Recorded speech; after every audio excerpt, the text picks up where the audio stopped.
The young man in the pressed grey suit stood in the lobby of the Hartwell Grand at 6 in the morning, reading the cleaning schedule taped behind the front desk, and his eyes stopped on one name he had not seen written on a work roster in 15 years. He did not know yet that the woman who scrubbed the marble he was standing on had carried him on her hip through 3 states and 4 apartments, and one winter so cold she had slept in her coat. He only knew the name, Rosa. Room attendant, floors 9 through 12, 6 days a week, the early shift. He told himself it was a common name. He told himself a great many things in those first quiet minutes, because the alternative was to feel the floor tilt under his polished shoes, and a general manager on his first morning could not afford to feel the floor tilt. So Daniel folded the schedule, set it back behind the desk, and went to find his office, and the woman 3 floors above him pushed her cart down a silent corridor and had no idea that the boy she had raised, on bus fare and borrowed hope, was sitting in the building she cleaned. For 15 years she had wiped down other people's mirrors and made other people's beds and folded the corners of sheets she would never sleep on. And she had done it so that one child, could become something the world would have to look at directly. She did not know he already had. She did not know he was downstairs. That gap, the space between what she had given and what she did not yet know it had bought, is the whole of this story, and I am going to take you all the way through it. So stay close, because the moment she learns is coming, and you are going to want to be there for it. Rosa had come to this country with 2 suitcases, and a boy who was 9 years old, and a husband who lasted exactly 1 more winter before the cold and the loneliness and the long shifts took whatever had been left of him, and he was gone, north, then gone entirely, a phone number that stopped working, and a forwarding address that led to a bus station. She did not chase him. She had a child to feed. She found work the way the overlooked always find work, through a cousin of a cousin, a woman named Marisol, who ran the housekeeping floor at a downtown hotel, and who took one look at Rosa's hands and knew she would not have to teach her how to work.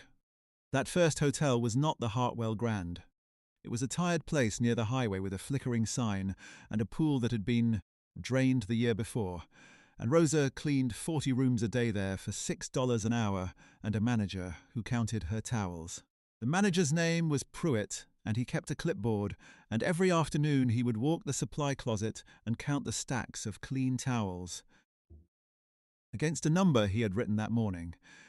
And if the number was short, he would find the woman whose cart had the most rooms left and ask her, in front of the others, what she had done with hotel property. He never accused Rosa twice. The first time he counted her short, she walked him to room 214, where a guest had stuffed 4 wet towels behind the radiator, and she pulled them out one at a time and laid them on his clipboard, and Pruitt did not count her towels again. She did not complain about Pruitt.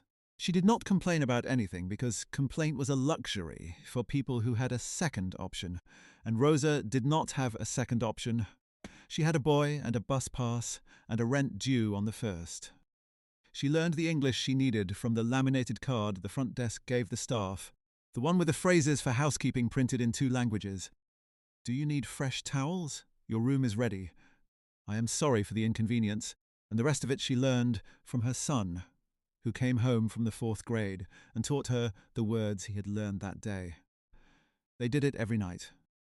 He would set his spelling list on the table between them and read each word, and she would say it back. And when she got one wrong, he never laughed at her, he laughed with her. And the 2 of them sat at the kitchen table over a single bowl of rice they shared, because 2 bowls meant 2 portions and 1 bowl stretched. Further, him correcting her gently, her repeating after him, and both of them laughing until they could not breathe the night she could not make the sound at the end of the word months come out, and it kept arriving as Moonsi, Moonsi, Moonsi, and the boy laughed so hard he slid off his chair, and Rosa laughed too, because her son was laughing in a cold apartment with 1 bowl of rice between them, and a mother will take that sound over almost anything the world can offer. He was a serious boy. He had his father's straight back and none of his father's running. By 10 he had decided, the way children sometimes decide a thing, and then simply never let go of it, that he was going to take care of his mother. He told her so. He said it at that same kitchen table, his small face very grave. And Rosa had laughed and kissed his head and told him to eat his rice. She did not let him see that she had to turn toward the stove so he would not watch her cry. The years did what years do. The tired hotel by the highway closed, and Marisol moved to a better one, and she brought Rosa with her, and then to a better one still. And somewhere in there, Rosa stopped being the new woman who cleaned 40 rooms and became the steady one the floor relied on, the one who could strip and remake a suite in 11 minutes and find the contact lens a guest had cried over and lost in the carpet and leave a note in careful printed letters that said, "I found this. I hope it helps your day." Guests asked for her. They did not always know her name, but they asked for the woman on the 9th floor, who left the towels folded like that, who lined up the little bottles just so, who turned the end of the toilet paper into a neat point the way the trainers showed everyone, and almost no one bothered to keep doing after the first week. She kept doing it after 15 years. She once returned a money clip with $400 in it, and a Metro card and a photograph of somebody's grandchild, returned all of it, the cash untouched, to a front desk that had not even known it was missing.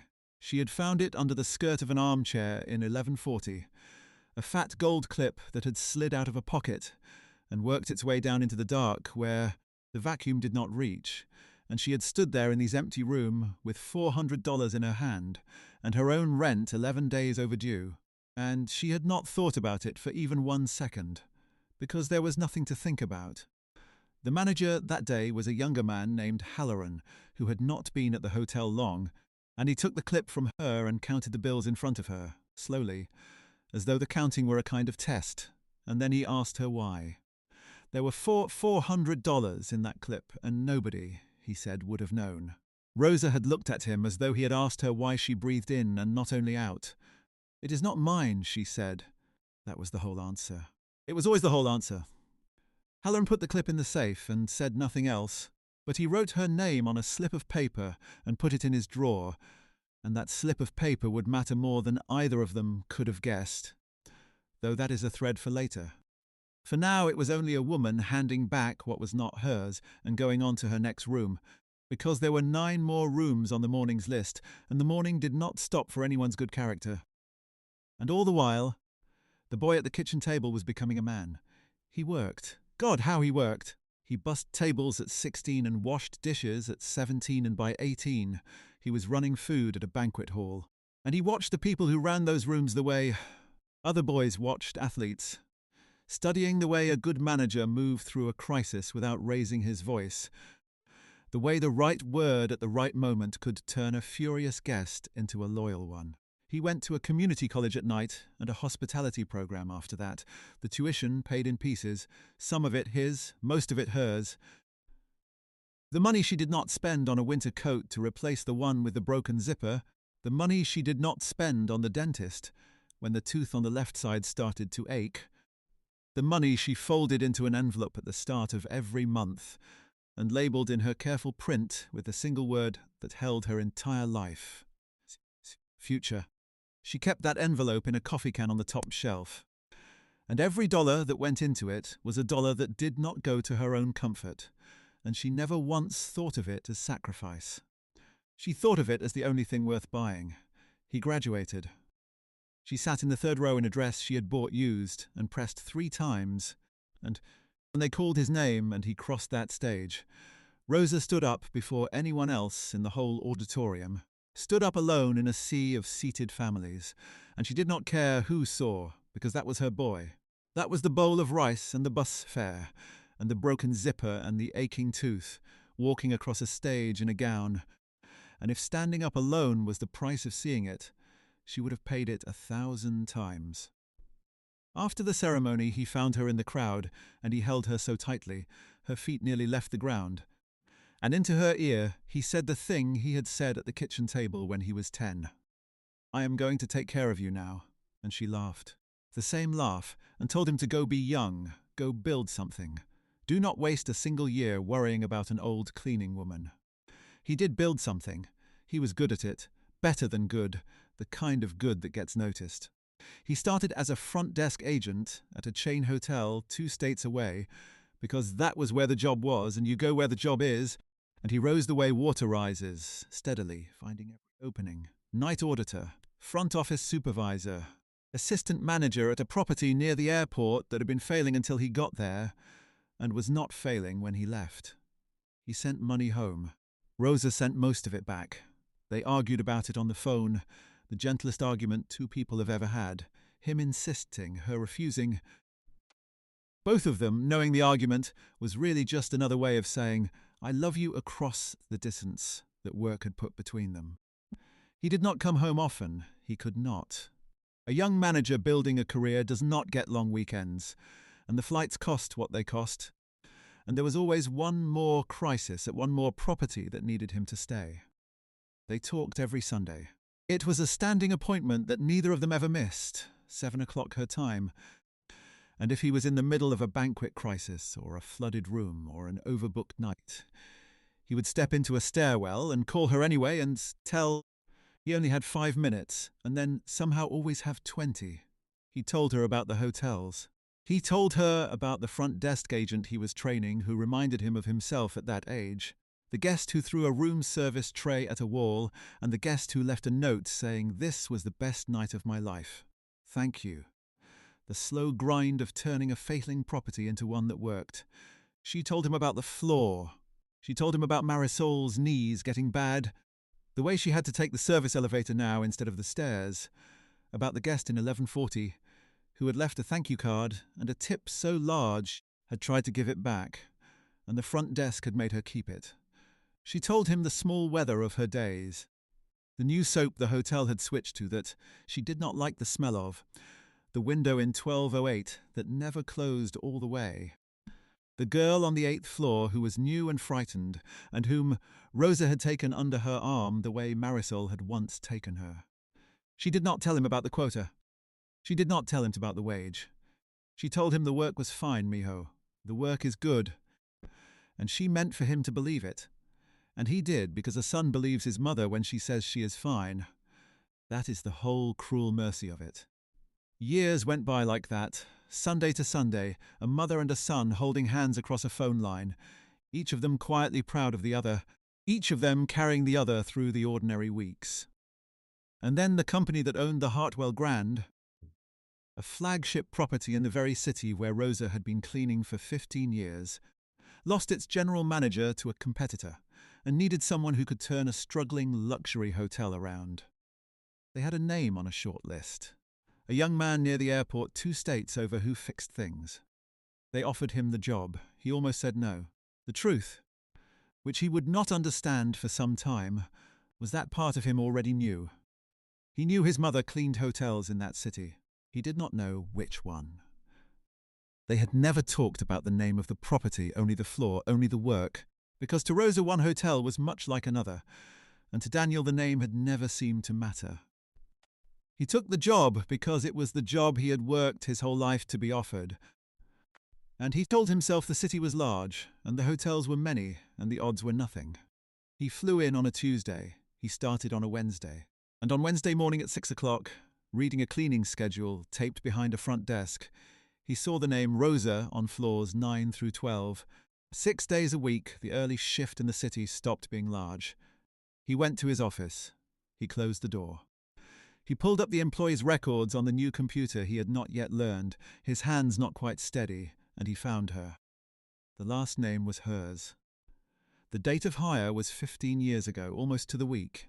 The address listed was an apartment he had never seen but a neighborhood he knew, because it was the neighborhood she had moved to after he left for that first job 2 states away, the smaller, cheaper place she had taken once she no longer had to keep a room for him. There was a photograph in the file, the kind they take for the badge, and it was her, older than the last time he had held her, the hair more grey than black now, the same steady eyes looking just past the camera the way she always did, as though even in a photograph she was checking whether a room was clean.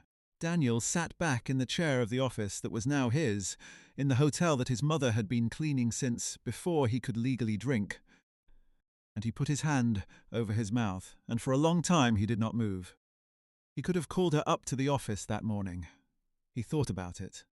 A part of him wanted to throw open the door and run up 9 flights and find her in a hallway and tell her everything in a rush, who he was, what he had become, that the building she had given her back to was now, in a way that no one could have planned, the building she had given her back to. Daniel had not become the man he was by acting on the first feeling, though. He wanted to understand first. He wanted, before he changed anything, to see. So he did something that he would later struggle to explain even to himself, except to say that he needed to know whether the world had been kind to his mother in the years he had not been watching. He did not announce himself. For 3 days, the new general manager of the Hartwell Grand quietly watched how his hotel treated the woman on the 9th floor. What he saw, he had not been prepared for. He saw that the head of housekeeping, a woman named Vance, who had been promoted past Marisol years ago and had never cleaned a room in her life, spoke to Rosa as though Rosa were a little slow, a little deaf, a little less. He saw the quota. Rosa was expected to clean 16 rooms a shift, deep clean, luxury standard, and the time the system allotted for each one was not enough time. Had never been enough time, and so the women on the floor worked through breaks they were supposed to take and clocked out at times that did not match the times they actually left. He saw that Rosa had not had a raise in 4 years. He pulled the records. Her wage was $11.40 an hour. At a 5-star hotel that charged $600 a night for the rooms she made beautiful, and out of that wage came her rent and a bus pass, and the money she still tried to send to a son who did not need it anymore and sent it back. He saw on the 2nd day a guest complained to Vance that a room had not been ready at check-in, and he saw Vance, without checking the schedule, without learning, that the guest had arrived 2 hours early. March the 9th floor and dress Rosa down in the corridor, where other guests could hear, and he saw his mother stand with her cart and her straight back and absorb it without a word, the way she had absorbed the manager, who counted her towels 15 years before. She did not raise her voice. She did not need to. She waited until Vance was done, and she said only that she would the next room ready in 11 minutes, and she did. And Daniel stood at the far end of the hall, pretending to inspect a light fixture, with his throat closing and his eyes hot, watching a stranger humiliate the person who had given up a winter coat so that he could have a future. He went back to his office and he did not eat lunch.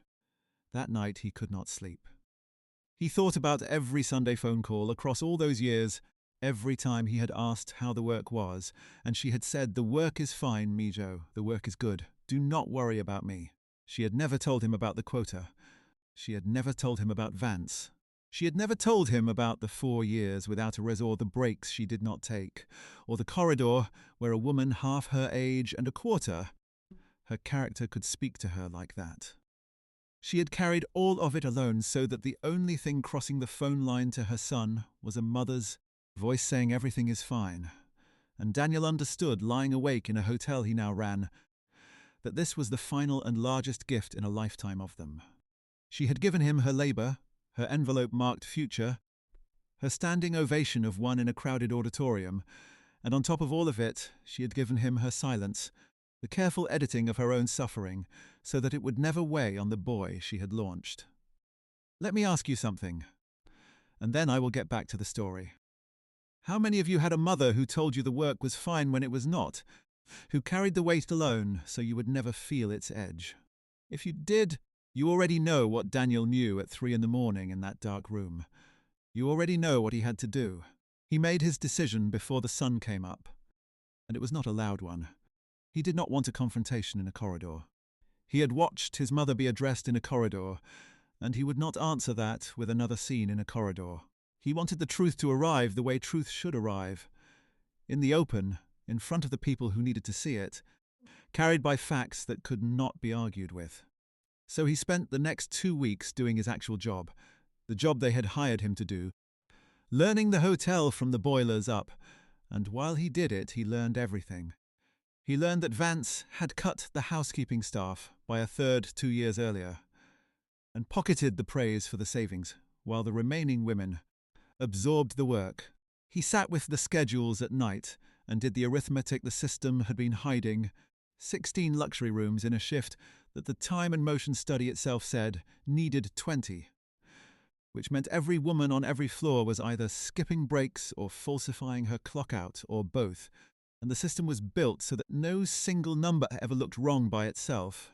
Only the women's bodies showed the wrong, in the knees and the backs and the wrists. He learned that the $11 wage on the 9th floor sat beside a $40,000 discretionary budget that Vance spent on a rotating series of consultants who produced binders no one read. And he found the binders, a whole shelf of them, spines uncracked, $40,000 a year of uncracked spines, while a woman who had returned $400 she could have kept took home $11.40 an hour. He learned that 3 separate guests in the last year had written letters praising a room attendant on the upper floors by name, his mother's name, letters that had been received at the front desk and filed and never once shown to the woman they praised. And in the same drawer where those letters had been buried, he found something older, a yellowed slip of paper in a hand he did not know, a former manager's hand, a man named Halloran who had left the company years before, and on the slip was his mother's name and a single line. Returned $400 cash, unprompted, honest woman, remember her. Someone had tried to remember her. Someone had written it down so the hotel would not forget, and the hotel had filed the remembering in a drawer and forgotten it anyway. And Daniel sat alone in the records room with that slip of paper in his hand and understood that the building had been told exactly who his mother was in writing years ago and had simply not bothered to look. He gathered all of it. He did not gather it for revenge. I want to be clear about that, because this is not a story about a man destroying a woman. It is a story about a man letting the truth stand up in a room and speak for itself. He scheduled an all-staff meeting for a Friday morning, the kind of meeting a new general manager calls to introduce himself properly, and he asked that every department attend, housekeeping included, every shift, the early one too. Vance assumed it was a formality. She wore her best blazer. She sat near the front. Rosa came in from the 9th floor in her uniform with her hair pinned back, and she stood at the rear of the banquet room with the other women from housekeeping, near the doors, the way the people who clean a room always stand near the doors, ready to leave the moment they are no longer needed. She did not look at the new general manager at the front of the room. She had not yet really seen his face. She was tired, and her feet hurt, and she was running the morning's rooms in her head, and a meeting was time she did not have. Daniel stood up. He thanked them for coming. He talked, briefly, about what the hotel could be, and then he said that before he went further he wanted to tell them a little about where he came from, because a man should not ask people to trust him without telling them who he is. And he began to tell the story of a boy who came to this country at 9 years old with his mother and 2 suitcases. A boy whose father left one winter and did not come back. A boy who learned his English at a kitchen table from a laminated card, and from his mother, who learned it right alongside him after cleaning 40 rooms a day. The banquet room had gone quiet, in the particular way a room goes quiet when people realize they are hearing something true. At the back of the room, near the doors, the woman in the housekeeping uniform lifted her head. He talked about the envelope. He talked about a coffee can on a top shelf, and a single word printed on an envelope in careful letters, the word future, and a winter coat with a broken zipper that was never replaced, and the tooth that ached for a year because the dentist money went into the can. His voice was steady, the way it was always steady, but the people near the front could see that his hands were not, and Rosa, at the back, with her cart waiting in the hall and the morning's rooms running in her head, felt the floor tilt under her, because she knew that coat. She knew that tooth. She knew that can. There was only one person in the world who knew about the envelope marked future, and she was standing at the back of a banquet room in her uniform. And the man at the front of the room who ran this hotel had just said the word out, loud. He looked up then. He looked past the blazers in the front row, and the department heads and the woman named Vance, and he found his mother at the back of the room near the doors where the people who clean always stand, and he said, not loudly, into a room that had stopped breathing, that he had become everything he was because of one woman who had cleaned hotels in this city for 15 years so that her son would never have to, and that 2 weeks ago on his first morning, he had read a cleaning schedule and found her name on the 9th floor of the very hotel he had just been hired to run. He said her name. He said, "That woman is my mother, and she is standing at the back of this room, and I have spent 15 years trying to become someone worthy of what she gave me." The sound that came out of Rosa was not a word. Her hand went to her mouth. The cart, the rooms, the quota, the aching feet, all of it fell away, and there was only her boy at the front of a room full of strangers, grown and tall and steady in a grey suit, telling the truth she had spent 15 years keeping from him so that it would never weigh on him, and now he was holding the whole weight of it up in the light for everyone to see, and he was not ashamed, he was proud. He was so plainly and completely proud of her that she could not stand under it. Marisol, beside her now with bad knees and 20 years of friendship, caught her elbow. The room turned. 200 faces turned toward the back, toward the woman in the uniforms, or with her hand pressed over her mouth, and for the first time in 15 years of making other people's rooms beautiful, every single person in the building was looking directly at Rosa. Daniel came down off the low stage. He walked the length of that banquet room, past the silent front rows, past Vance, who had gone the colour of the tablecloths, and he did not hurry, because some walks are meant to be witnessed. He reached his mother at the back of the room near the doors, and he did the thing he had done at a kitchen table when he was 10 and at a graduation when he was 22. He took her in his arms, and he held her so tightly that her feet nearly left the floor, and into her ear, in the language they had spoken over a single ball of rice, he said, "I told you I would take care of you." The room came apart then, the way a room does. Applause breaking like weather, women from the housekeeping floor crying openly, because every one of them had a mother, or was a mother, or knew exactly what they were watching. The two at the back did not hear the applause. They were somewhere else, somewhere with a kitchen table and a coffee can and 15 years of Sundays, and they stayed there, holding on for as long as they needed to. The reckoning, when it came, was quiet, because Daniel had built it that way. He did not fire Vance in front of the room. He was not interested in giving the room a villain to boo. The next week he sat across a desk from her with the records he had gathered, the cut stuff and the unread binders and the filed letters and the $11 wage beside the $40,000 budget. And he laid them out one by one on the desk between them, no speech, no raised voice, just the documents. And he let them speak in his office the way the story had spoken in the banquet hall. Vance reached for the budget first. The explanation already forming, the consultants were strategic, the savings were real, and Daniel let her get halfway through it, before he set Halloran's yellowed slip on top of the pile. The honest woman, remember her. And Vance stopped talking. She did not last a month. The quota was rebuilt around the time the work actually took. 12 rooms a shift instead of 16, and Daniel hired back the staff Vance had cut, posted the jobs himself and interviewed for them himself. The breaks became real 30 minutes that the clock could no longer eat. The women on the floors got the raises that the budget had always been able to afford. The $40,000 of uncracked binders turned at last into dollars, in the pockets of the people who made the building beautiful. And the 3 filed letters praising a room attendant by name were finally placed in the hands of the woman they praised, 15 years late, and Rosa read them at the kitchen table of her small apartment with her reading glasses on, and shook her head at the kindness of strangers she had. Long since forgotten, a woman in 1140 who wrote that she had cried at a tip being refused, a businessman who wrote that he had left his wedding ring on a nightstand and found it placed in the centre of a folded towel with a note, a young mother who wrote that the woman on the 9th floor had warmed a bottle for her baby in the housekeeping kitchen at 2 a.m, and never said a word about it to anyone. She did not stop working right away. Daniel asked her to. He sat in her kitchen, the same kind of kitchen, the same kind of table, and he told her she never had to clean another room as long as she lived, that he could take care of everything now, that this was what all of it had been for. And Rosa, who had refused his money across 2 states for years, refused this too, gently, her hand over his on the table.